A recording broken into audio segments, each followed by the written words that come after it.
So I think it's really important as we walk into this series that we clarify a few things, right?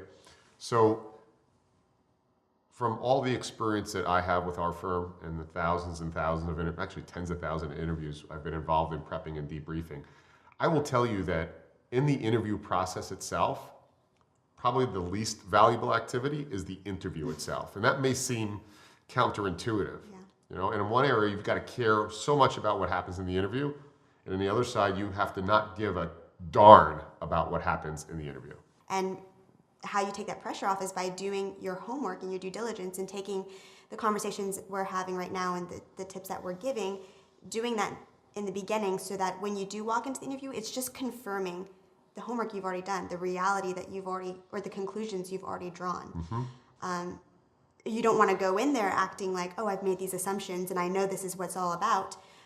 That's not what you should be doing. But in the back of your mind, you should just be checking off, okay, this is what I did my homework in, this confirms what I have been looking into, and this is a fit. Yeah. It's a formality. And it's like an athlete. So if there's an athlete watching this or anybody who's great at their craft, the more you prepare for that big game or that big event or that big test, the more confident you are going in and the better version of yourself is presented. Mm-hmm.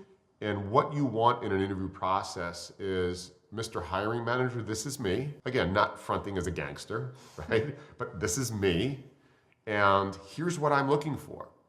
And I want to know more about you and what you're looking for. And this interview process is only going to be a validation of all the homework I've done on my self-discovery and on you. And 80% of that should already be established before you walk in. Yeah, I think we're starting to move towards a culture where it's not so much as an interview, it's more of a conversation. Mm-hmm. And in order to contribute to that conversation, you need to hold your own. So how are you going to hold your own? Do your homework. Most people give horrible interviews.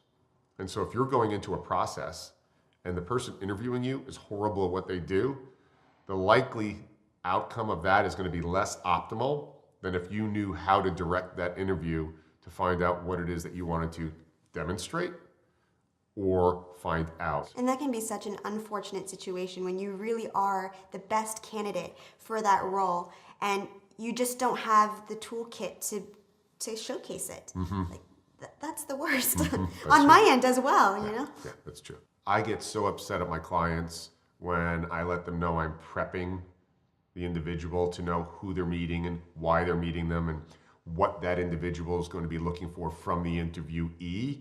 And they're like, well, aren't you coaching them? I'm like, of course I am. Don't I want that interaction to be the best possible interaction it can be? Mm-hmm.